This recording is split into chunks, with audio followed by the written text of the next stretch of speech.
third speaker for inaugural session is Mr. He served as Minister of State and Pakistan's Board of Investment Chairman. He is also Senior Advisor to UNDP and Visiting Fellow, Institute of Development Studies, UK. I'm expecting a very candid address from Mr. Harun Sharif. Over to you, Mr. Sharif. Bismillah ar-Rahman Rahim. Thank you very much to the Nutshell Group. It's a privilege to be part of such an esteemed panel, and I look forward to a meaningful discussion. A lot has been said. One thing in my introduction, which I will add, that for 6 years, I was the regional advisor for the World Bank for South and Central Asia. So I have closely looked at the connectivity issues, actually with my panel members most of the times. So what I would like to say is that, the emerging, this extraordinary transition in the region needs to be looked into. You can't really look at Afghanistan-US withdrawal in isolation. So what has happened in the past 10 years is the expansion of China through Belt and Road Initiative. And then, the further and further strengthening of multiple power centers in Asia, particularly East Asia, and internal problems of the Europeans and the US, and now recently the reform, initiatives in the Middle East. If you look at the change, so what I look at is that, there's a very clear sign of, an emergence of a new economic geography, which is Pakistan, West, Central Asia, and Western China. And that has been in the making, and you got to see that as the influence of the US was declining, so this abrupt withdrawal is not really a one-off thing. It has been thought of. And that is where the challenge lies for Pakistan and other countries in the region. My take is that the global financial architecture will not be effective to help Afghanistan in future, although it's very hard to predict the economic scenarios. It will be the regional players and the regional multilateralism which will fill the gap in the coming years, as Sartaj Aziz Sahab has mentioned, that there is a stake of the region in it, and there is a very clear, move from this global financial architecture to the regional solutions. Even the global governance structure has failed to deliver in countries like Afghanistan. So, which led to this rather, some said, shameful withdrawal, where $2 trillion have been spent, and you really don't see any development in that area.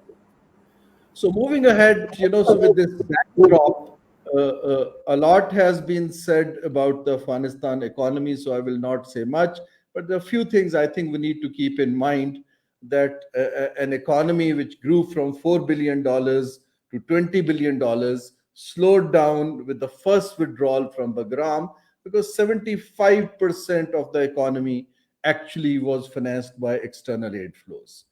Currently, almost 90% of the population is below $2 a day, which is a very poor, population if you look at it. And I will add a couple of things which other speakers did not allude in detail, is that there has been a capital flight from Afghanistan as well. So the country is faced with three major economic challenges. It's not only the deficit or cash flow challenge or the currency fluctuation challenge alone. It is actually a major challenge is the trust deficit of the new regime, that how do they legitimize their presence. The second deficit, which is even more deeper, which has been pointed towards, is the skills deficit. And let me, having worked with Afghanistan for several years, I think all the skilled people have not really fled the country. It is up to now the Afghan leadership that how do they incentivize and create space for people who have international experience, who have financial experience, who have economic experience, to somehow rope them into the kind of, a council or a group as it has been recommended. So point I'm trying to make is that there are bare minimum skills already available, and if certain assurances are given, so these could be utilized, more effectively in Afghanistan. We also keep in mind the sources of finances of Taliban when they were basically fighting. And these were, they were actually the articles which I have read. They were controlling $1.6 billion of legitimate economy in the districts of their control. So they have some experience of trade and trucking and border posts. So it's not that they really don't know anything. But at the same time, there was a reliance on the opium trade as well, which is 7% of the GDP of Afghanistan, which we got to keep in mind. And if the sanctions or some money is not released to them, so we might move towards more opium trade and smuggling, and informal dealings with Iran for oil and others, which is a natural route which they will take, the informality of the system. Finally, in this, when I look at Afghanistan, interestingly, lots of people in terms of indices, they actually rate Taliban corruption levels much lower than what the contractors who are running the economy at this point in time. So in terms of corruption perception, that's one positive thing which I have been reading and talking to people. So I basically think at this point in time, they are dependent on Pakistan for essential, imports to run their economy. But it's not only the carrot and stick policy of the West, which we will see. There are still UN sanctions on Afghanistan, Taliban as well. Under UN SCR 1267, which were relaxed in Doha because of the dialogue. So you got to see that legitimacy of the Western and international world might not be that straightforward. So my second, moving from Afghanistan's immediate challenging, is the impact on Pakistan. Now, impact of Pakistan, Sartaj Sahab has mentioned that, the trade is likely to rise. Partly I endorse it, but, unfortunately, if the reserves are not released or sanctions come up on Afghanistan for multiple reasons, so then formal trade might not increase, and it will again lead to informality of essentials, because at this point in time, the banking system and everything is under threat in Afghanistan. But Pakistan needs to prepare for it, how to do that, because there is an issue here, because Pakistan is already a net importer of food items at the moment. But there will be a much higher need of food items in Afghanistan. And if they go through smuggling, how do we balance the situation? Similarly, I'm told that dollar last week in Jalalabad was being sold, Pakistani dollars, between 170 and 180 rupees. So people who are making, these FX arbitrage, so they will be playing in that market, and that might bring some pressures on dollar in Pakistan as well in the, open market case. So I'm just giving some examples that kind of informality and kind of pressures Pakistan will face.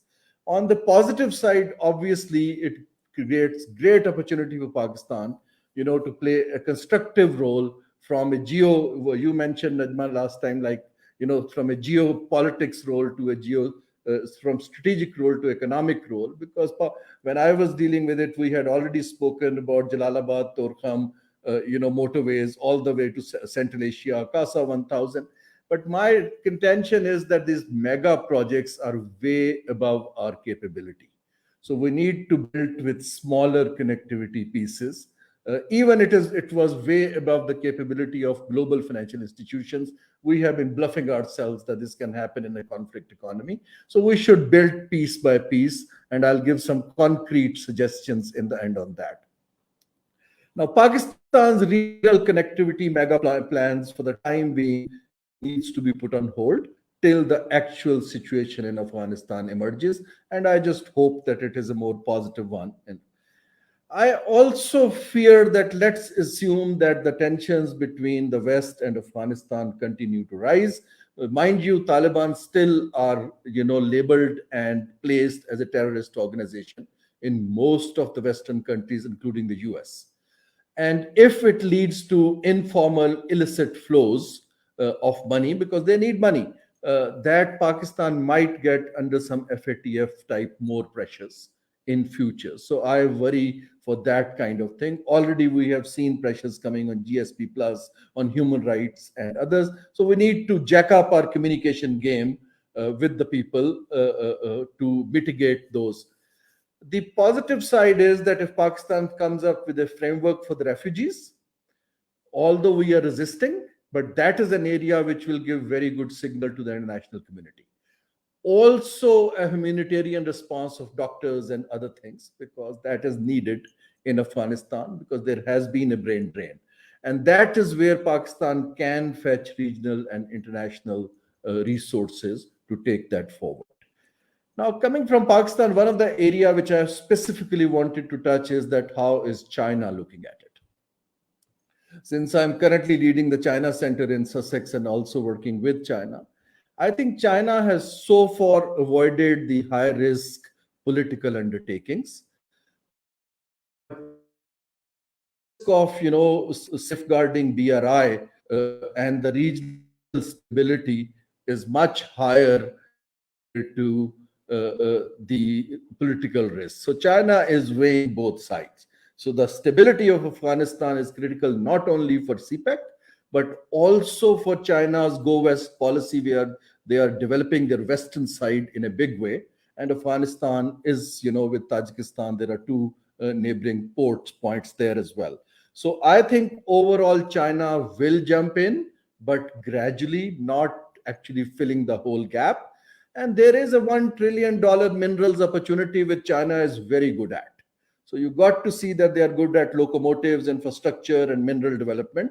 And that is something, and lithium resources. And, with all this energy crisis, so there is an incentive for China to actually have foothold, but regionally, not necessarily as a bilateral partnership. And that is where Pakistan's role becomes critical. I strongly advise the government that we should have if not a ministry, a dedicated division for this emerging situation in Afghanistan and the region, where we can actually have a platform to have experts, dealing on it, not the traditional bureaucrats. Mind you, when China took this economic diplomacy initiative of BRI, they first established NDRC because they knew the existing structure will not be sufficient to actually handle such a big undertaking. So we need to think out of the box and come up with some institutional, framework to give confidence to regional partners that Pakistan can, play a role. AIIB Bank, Asian Infrastructure Investment Bank, could be one area in planning of infrastructure, at least planning. Give some signals before we recognize them that there is a thinking about planning, that, some reconstruction of Afghanistan is on the cards. That will give hope to the people of Afghanistan how to, take that. So I think China will go gradually, but they will play in the medium term a very leading role if Pakistan basically puts its institutional structure together. My last couple of points. We got to see that what happened was that the overall stability of the region in the Western media and other places and rating agencies at the moment, Pakistan, for instance, Eurobond, it came under pressure in the past couple of weeks after that. We got to see that if Afghanistan, China takes a major position and the Cold War between US and China intensifies, so it will not be easy for Pakistan actually to reach the global capital markets, the traditional markets, because there would be premium or risk premium of this region. So we got to see that, in a very realistic way. I think West is unlikely to come back to support Afghanistan. I have been part of the Doha discussions in private capacity and a special invite twice.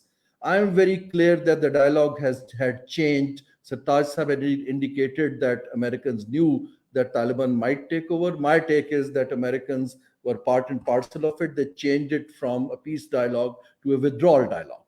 So it was a withdrawal dialogue under which certain understandings were developed for Afghanistan. So I think it's the regional financial architecture which will have to play a much bigger role.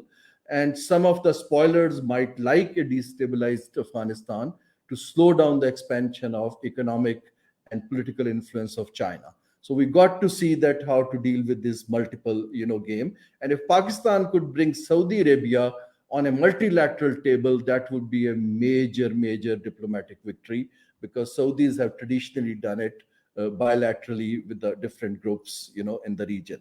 So I recommend 4 things. Number one is that Pakistan should jack up the game of setting up some kind of an institutional framework to engage regional partners, and planning process should start.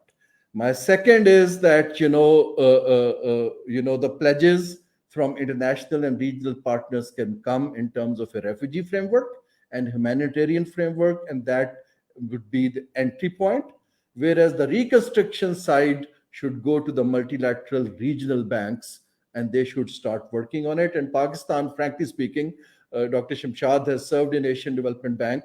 Why can't we actually invite a regional bank to have a regional office in Pakistan?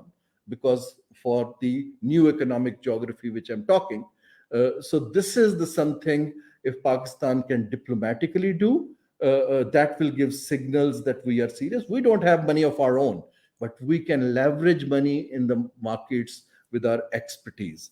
And finally, I think you need to invest in training and skills development for Afghanistan and also our people dealing with Afghanistan, because the skill deficit is something which is very, very high. So if we want to play a constructive economic, diplomacy role, these are few things which will actually give us some leadership role. Otherwise, we will just keep running around, become a talk shop, and at the end of the day, some other forces might end up filling the gaps. So with that, thank you very much for your time. And again, it's a pleasure to be part of such an esteemed panel. So these were my some candid views as far as asked for. Thank you very much. Thank you, Haroon, and you gave all to Yeah, us in Rupali. a nutshell, I should say. The candid views were given to us in a nutshell. So I was saving all my questions on the region for you, Haroon, given your 6-7 years of experience in the World Bank on working on regional projects. And I'm going to start off with, although you mentioned that our capability to do mega projects, we don't have that capability, so it's limited.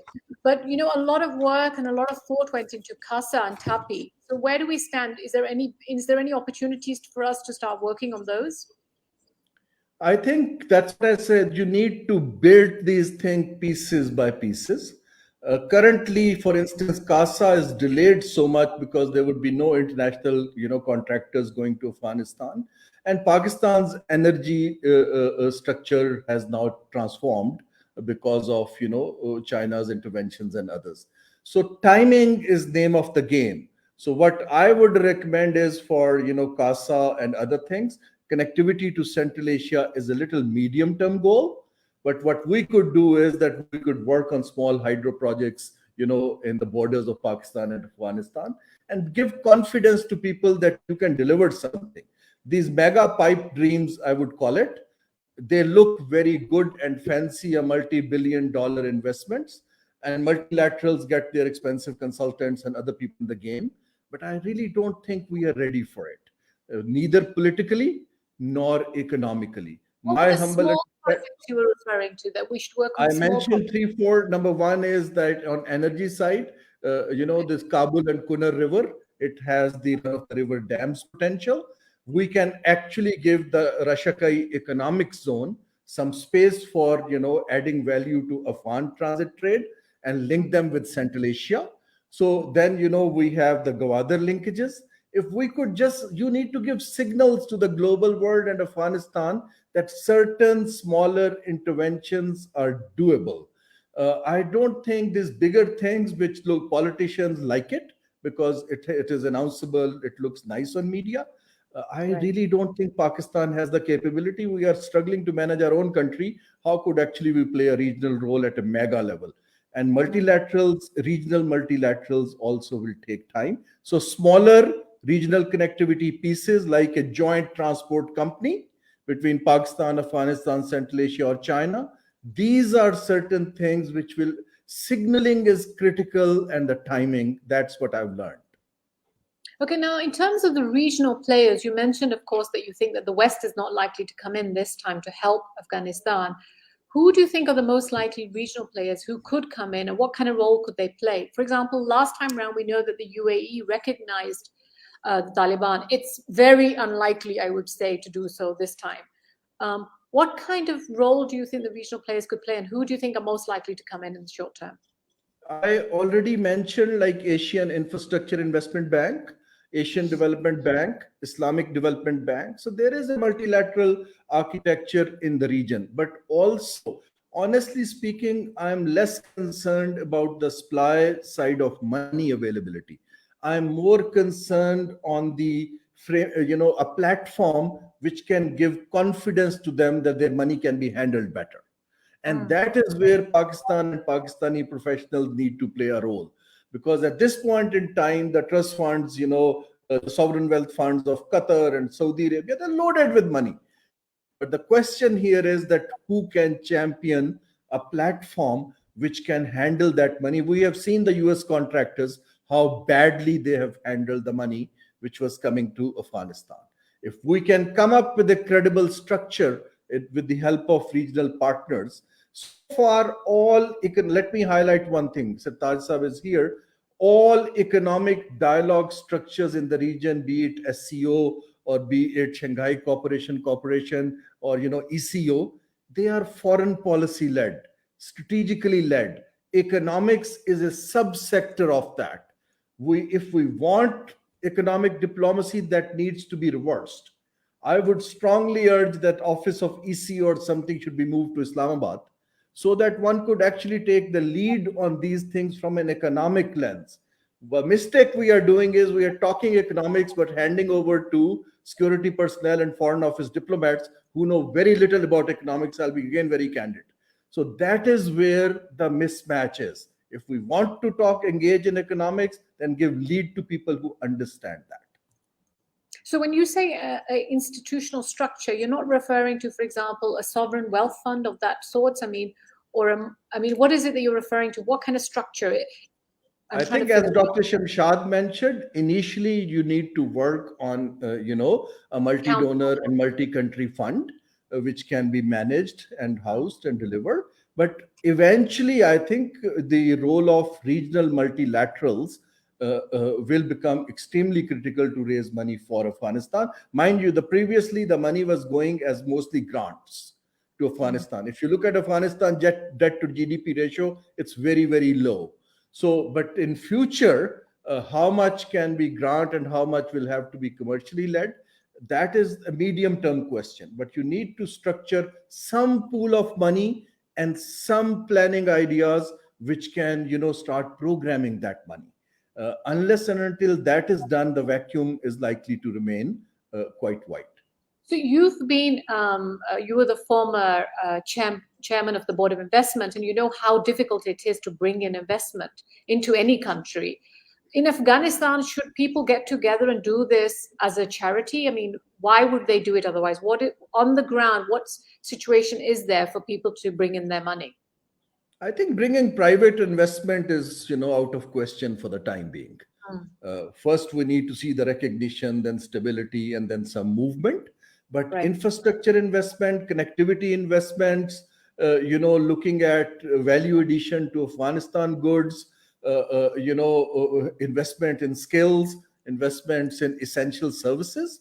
It's a huge pool of investment which is waiting for Afghanistan. So we should not look at Afghanistan, frankly speaking, as an ordinary, global country. It's a country which has been badly bruised by conflict. And you need to take a look at a very different look. Unfortunately, most of our international people and consultants look at Afghanistan as a normal, economy. It is not a normal situation. It needs to be dealt with an arm of flexibility as well as innovation and understanding the cultural, norms of the country.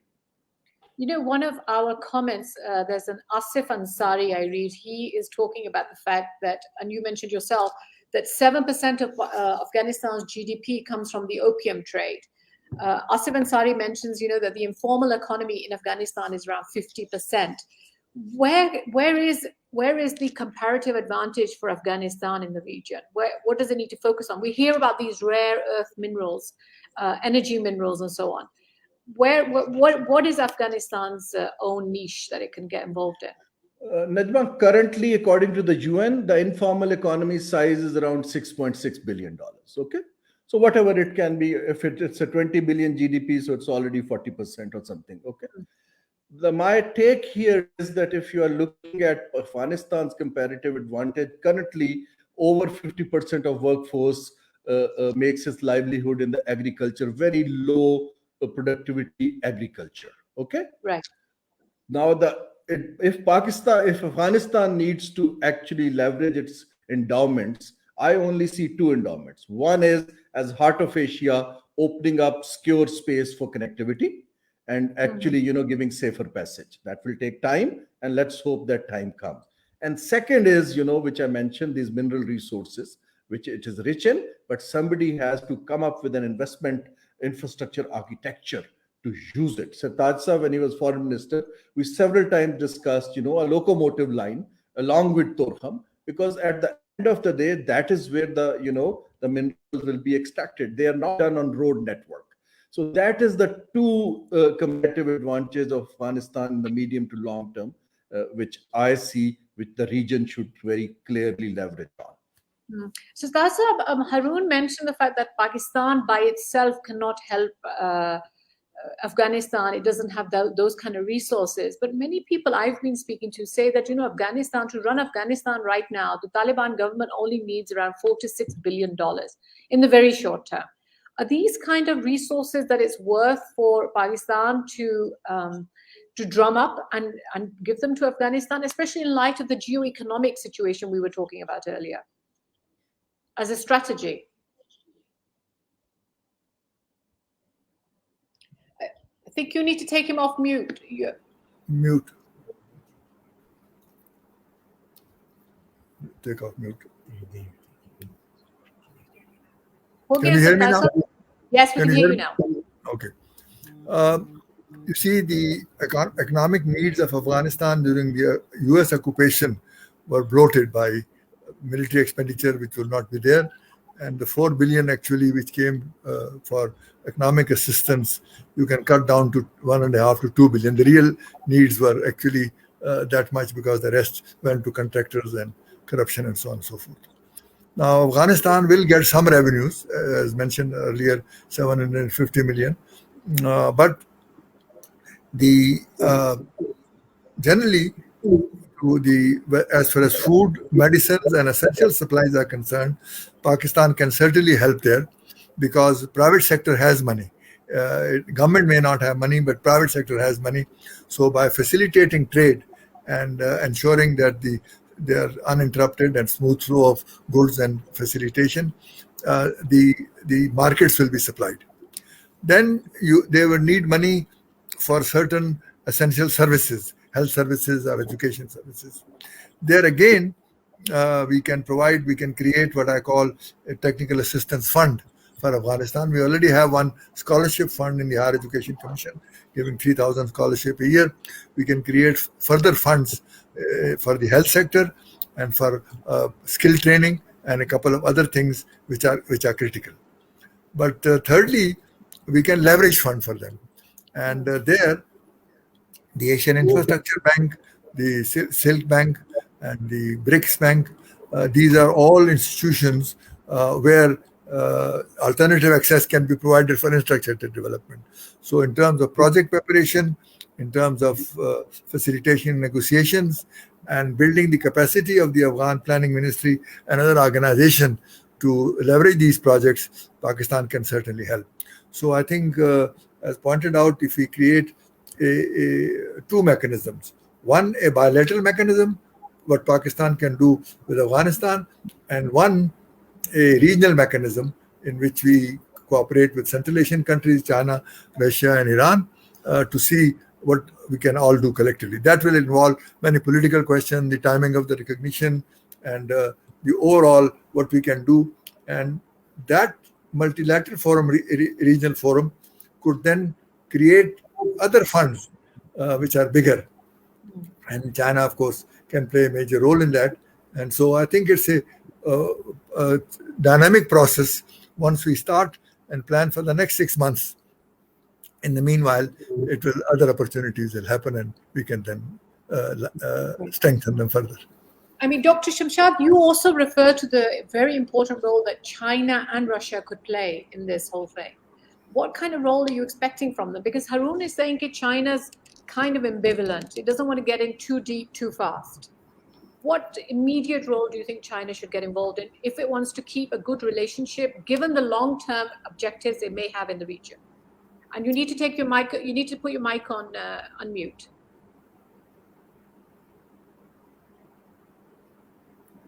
Okay, thank you for that question. China and Russia are very complex diplomatically in their engagement in difficult environments. What I believe is a game changing now for China's involvement in Afghanistan are 2-3 broad elements. One is China needs assurance that Afghanistan, given all the sectarian splinter groups that it has, and particularly also Taliban, can give an assurance to China in certain belts that they will not launch any movements that would destabilize certain delicate regions of China. So China's interest in Afghanistan would partly be driven by that subtle behind-the-scene negotiations, as I see. The second is China is very conscious of the fact that China has a number of Belt and Road Initiative projects throughout this corridor. Both Pakistan is the largest, but remember BRI was conceptualized and launched in Kazakhstan, and it is also playing an important role in several neighboring countries, some that are land linked with Tajikistan, some that are not. So it wants to make sure that those Belt and Road Initiative projects, first of all, are being implemented peacefully and not being attacked by insurgents, whoever they may be. And we know it could be from another part, it could be from South Asia or from Central Asia. So it has an interest to protect that. Third, it is very important that it tries to look at this whole question of peaceful transition and promotion of peace in Afghanistan in what would be called the Chinese way of doing things, not the United States or other country or even Russia's. The fourth element, which is a very difficult one, is the power game in the Shanghai Cooperation Organization between China and Russia, which makes the SEO a very difficult platform. But having stated that, because Russia wants to promote Euro-Asia, while China's interest is, of course, in its own Belt and Road Initiative. Now, SEO was launched as a security platform, and Russia developed its own security platform too, with a group of other countries, and it is pushing for Euro-Asian integration. So there are multiple things that are going on which are diffusing the impact of the SEO. Having said that, what is good is that in SEO's membership actually got expanded, and Pakistan and India were included from an observer status. But now we need to push for Afghanistan to get a full member state membership, and there are all indications that if things can be negotiated properly, Russia and China would push for Afghanistan in this membership. Now, one last thing, SEO is a very important platform. I have been going to it. I was United Nations Economic and Social Commission, and I had a membership for the SEO. It has played a very instrumental role in connectivity, because UNSCAP, as Sartaj Aziz Saab knows very well, because he has visited there in his capacity as foreign minister, but also he knows that has played an instrumental role in harnessing regional connectivity, and all the transport network of Asia owes owes to the UNSCAP work. Now, the issue that is facing both China as well as Russia and other neighboring, that while there are connectivity projects that are coming to connect Afghanistan, but there are missing links within Afghanistan to connect with these regional projects. So my last point, which you have been deliberating with Harun, is that actually ADB plays a phenomenal role in some of this landscape. I used to work there for 15 years, and ADB has this initiative called CARIC, which has not been very recognized, but it has devoted almost $45 billion to the Central Asian Republic economies. Now, what it's doing is it's trying to help in filling in these missing links, like the UN SCAP is pushing for these missing links. And we had promoted a very harmonized standard legal and regulatory framework for the transport connectivity. And we were, while I was there, laying foundation for energy transition. So all that work that is done by the United Nations has been pretty advanced, and SCO has integrated the UN Regional Commission and embraced it very well. Dr. Shamshad, thank you for that. You know, it's really interesting, as you pointed out, that the SCO has played such an important role in connectivity. And I was thinking to myself, really? I always thought of the SCO as such a useless acronym. And I realized it's because we're all so obsessed with West. So anything that has Western countries like Quad or EU, we hear so much about it. And SCO, we don't think so much. So it's really interesting that you pointed that out. Last question to you, Haroon, and it comes from the connectivity part. How long do you think it's going to be before we see Pakistani trucks going through Afghanistan, straight through transit trade, all the way to Central Asian states? Well, my desire is quickly. I think one truck did go under the TIR convention to all the way to Dushanbe. I think that infrastructure needs to be done. First the road and then others. But also at the moment, you have another route through Western China as well, which is called quadrilateral, going into Central Asia. Now, as we go, along these sides, but the fundamental question remains stability, Najma. Unless and until you give safe passage, the private sector capital will not move in. So the insurance cost and everything will be very high. That's why I'm saying let's build piece by piece. And the first would be, this whole Peshawar, Torkham, Jalalabad, Kabul, expressway. If we can initiate that and then link it up to Central Asia, that would be the starting point. Other than that, China has been resisting giving us access, from the western border for security and other reasons. But now the dynamics in the region are changing. That's what I'm trying to say, that Pakistan needs a dedicated team working on these issues, insulated from the bureaucracy of the regular functionaries. Unless we do that, we cannot fast track that change which you are indicating towards. And this is my message again and again. It's an extraordinary situation which can lead to an opportunity if you jump on the timing and leverage human and financial resources. Thank you so much. I'd like to thank all three of my panelists. It was a pleasure moderating with you and learning so much from you. So thank you so much. Thank you. Asma, I'll pass over to you. Khuda Hafiz. Thank you, Najma. Thank you, Asfar. It's been a real pleasure. Thank Khuda you. Hafiz. Thank you, everyone. Thank you, Mr. Sattaj Aziz, Dr. Shamshad Akhtar, and Najma Minhas for the brilliant session, very academic, and we are receiving very good feedbacks. They covered their area of economic impact in the regional scenario very well.